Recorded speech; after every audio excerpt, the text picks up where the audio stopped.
ay ano po yung naging inspirasyon ninyo para po magsimula ng negosyong ito? Of course, I want to have a better life for my children. Una-una yung mga anak ko. Kasi galing kami sa Manila, so nawalan kami ng trabaho doon. Tapos nung pandemic, as in pandemic talaga, nung umuwi kami dito, lahat ay naka-lockdown, mga ganun. Ito yung naging unang trabaho namin. Kaya pinagbuti ko kasi syempre, di ba? Yun ang source of living. Next po ay ano po yung naging pinakamalaking hamon ninyo na hinarap bilang may-ari po nito, bilang nagpatakbo po nitong business ninyo?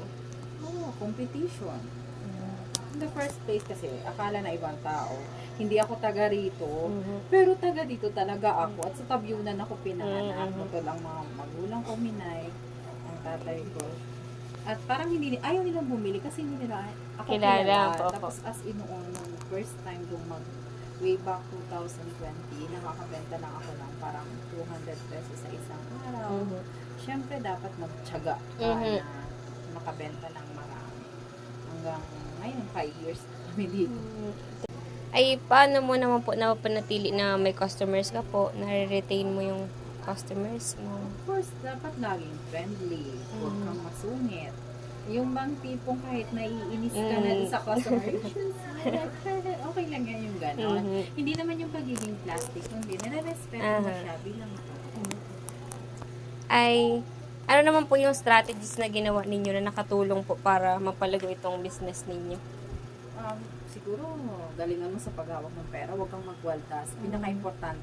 Importante, huwag kang gumastos sa mga bagay na hindi mo, unang-una, hindi siya beyond your means. Ibig sabihin, yung hindi siya pasok sa budget, hindi mo siya kailangan. Kung hindi mo kailangan, huwag mong bilhin. Ganun lang yun. Tsaka more on pera, ilagay mo sa produkto. Huwag mo i-keep, huwag mo itago. Pag tinago mo kasi hindi naman lalago. Ganun pa rin yung 20. Kung 20 pesos, 20 pesos pa din.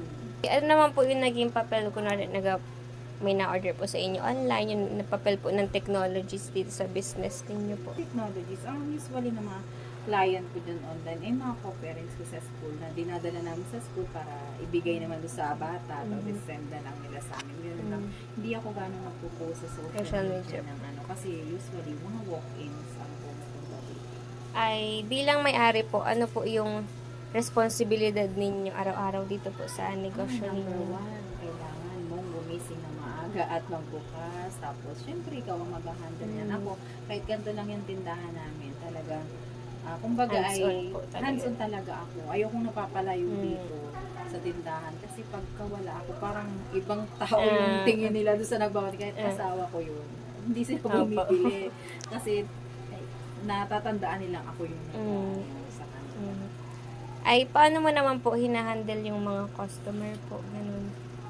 Dapat kung gusto nilang tumawad, for example, at alam mo nang yun na yung limit mo sa ganun, ay pwede mo naman silang i-please sa ibang paraan. For example, like, ay nanay, dito ko naman po kayo katawaran sa binili nyo ito, pero binili po ayun dito yan. Sagad na po yan. Kasi syempre ayaw mo naman malugi po, opo. Kailangan makabawi ka. Kahit walang tubuin, mabawi mo yung tubuhunan. Pero may mga ano rin po na customer. May mga customer na nagagalit kapag hindi tinatawaran na parang masama yung tingin nila sa ito. Hindi nila naiintindihan na yung presyo na yun ay sagad na. For example, yun nakikita mo kongkan, 25, ang totoong tubo namin yan 5. Doon sa 20, wala kami tubo. Kailangan namin ibalik lang siya ng puhunan at makabili ng bago para mapanatiling bago lagi yung produkto. Ay, ano naman po yung mga hamon na nararanasan ninyo dito sa trabaho? Dito sa ano, laging may challenge naman sa mag-office ka man o mag-ano ka, laging may challenge. Ang pinaka number 1 na hamon ay yung pagtaas ng puhunan dito. Kung paano. Yes sir, bago po. Sige po. Bago yan.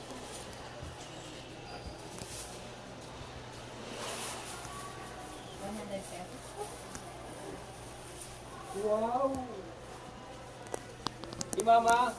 Yeah, di mama?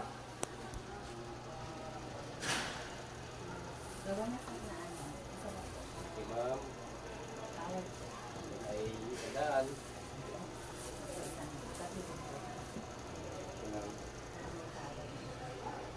Bali dito ko tinuruan. Bali dito po ko din magpapalito. Yung binata po yun. Bae. Opo. Thank you po, ma'am.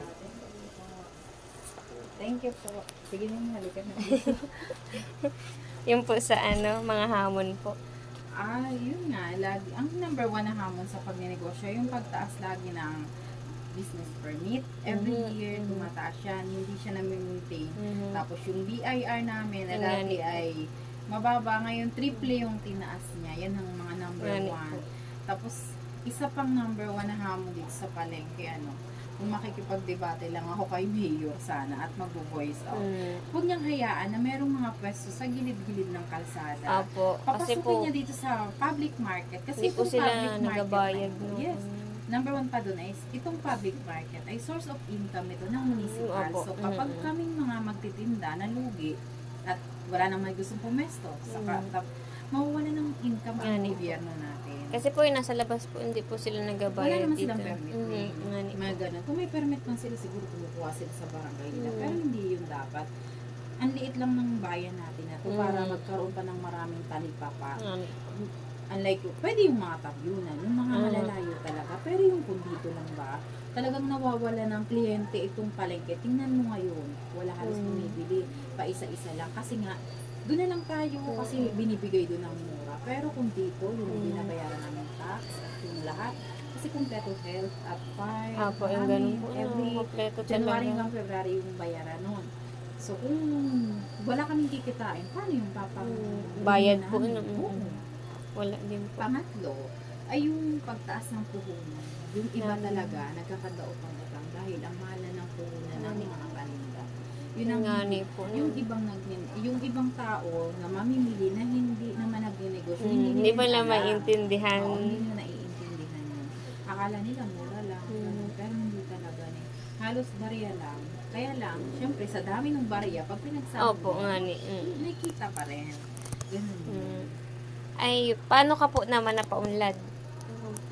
Sa pagsisikap namin ng asawa ko, talaga, ang dami kong lugi dati nung bago pa ako. Kasi ito, may stante, pinagawa ko po, pinalagyan ko doon ng mga grocery items, mga ganun.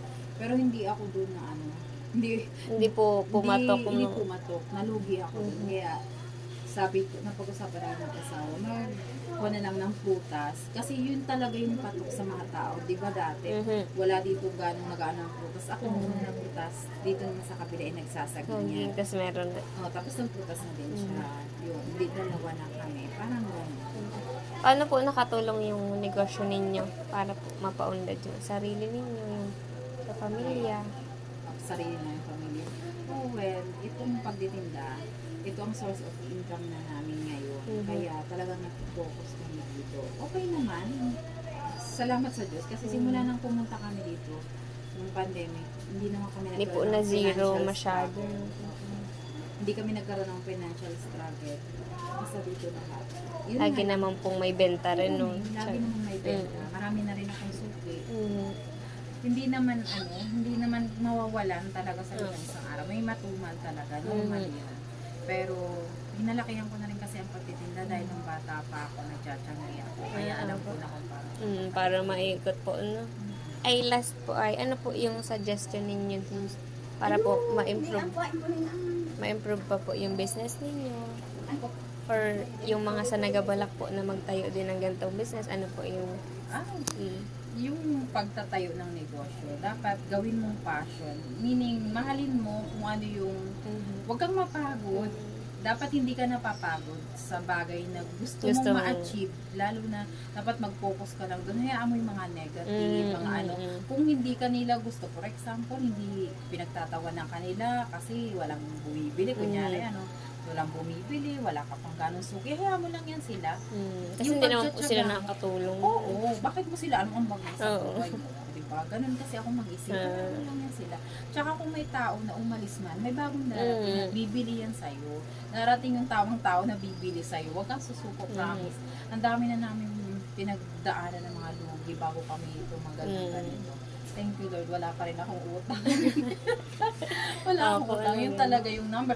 At saka eto, number 1. Kung ano yung puhunan mo, At Yun lang yung panghawakan mo. Mhm. Huwag kang maghangad ng malaking puhunan kung yung puhunan na yun ay magiging utang mo naman. Ngani po. Kasi maling-mali yun eh. Halimbawa, pumenta ka ng 1,000. Ay, ang Abay, hulugan mong 800, ganun po. 800. Eh, ano nun sa'yo? Ngani po.